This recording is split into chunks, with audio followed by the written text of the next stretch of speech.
महत्वाकांक्षा या परिवार।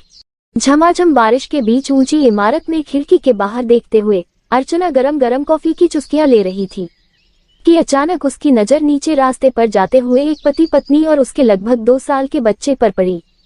तीनों ही निम्न मध्यम वर्गीय परिवार के लग रहे थे, पर उनकी खुशियां आज अर्चना की खुशियां से काफी ज्यादा थी। माता पिता अपने बच्चे में ही खोए हुए थे, कभी बच्चे को गुदगुदाते तो कभी पिता कंधे पर उसे बैठा लेता। उनकी खुशियों को देख अर्चना की आंखों के कोर अचानक ही भीग गए। अर्चना के दिमाग में बारिश की बूंदों के शोर से कहीं ज्यादा उसकी आत्मा चित्कार रही थी और अचानक ही धीरे धीरे एक चित्रपट की तरह पिछली सारी बातें याद आने लगी। अर्चना एक मल्टीनेशनल कंपनी में काम करती थी। सुधीर भी उसे वही मिला था। दोनों सहकर्मी थे, दोनों जवान थे। कब आंखें चार हुई और कब प्रेम हो गया पता ही नहीं चला और इसी जोश में दोनों ने विवाह करने का भी निर्णय ले लिया। सुधीर जहां सुलझा हुआ और एक पारिवारिक किस्म का इंसान था, अर्चना अपने करियर की तरफ उन्मुख और समय के साथ साथ आगे बढ़ने वाली महिलाओं में से थी। अर्चना और सुधीर के वैवाहिक जीवन के 1 साल बीत गए। रिश्तेदार पूछने लग गए कि उनके घर नन्हा मेहमान कब आएगा। सुधीर तो खुश होता, पर अर्चना को कहीं न कहीं बच्चा उसकी पदोन्नति में एक रुकावट की तरह ही दिखता था। अतः इन बातों को हमेशा ही नजरअंदाज कर सुधीर को कहती, अभी तो शादी के कुछ ही दिन हुए हैं, अपनी जिंदगी जी ले पहले।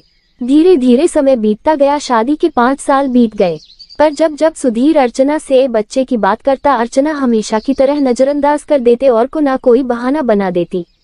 एक दिन सुधीर ने गुस्से में कहा, अर्चना मुझे लगता नहीं है कि तुम्हें बच्चे की जरूरत है। अर्चना ने गुस्से से तिलमिलाते हुए कहा, तुम्हें मेरी स्वतंत्रता से परेशानी हो रही है क्या? तुम्हें क्या फर्क पड़ता है? बच्चा तो मुझे पैदा करना है। तुमसे ऐसे ही रहोगे स्वतंत्र हमेशा, मैं फंस जाऊंगी। मुझे बच्चे की जरूरत नहीं है।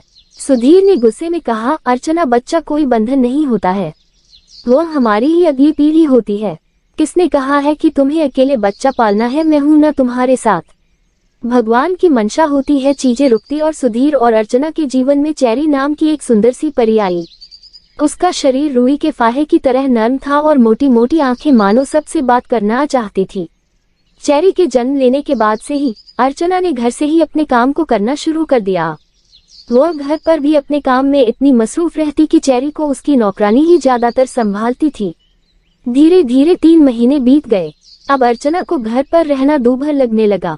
उसने एक दिन सुधीर को चेरी को डे केयर स्कूल में डालने और खुद के ऑफिस ज्वाइन करने की बात कही।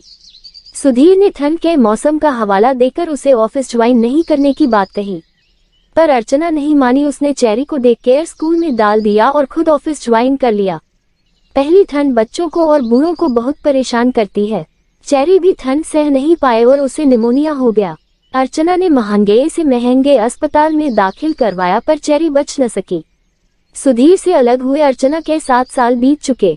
आज अर्चना एक ऐसे मुकाम पर है कि वह जो चाहे खरीद सकती है, पर शायद उसने सुकून को कब की तिलांजलि दे दी है।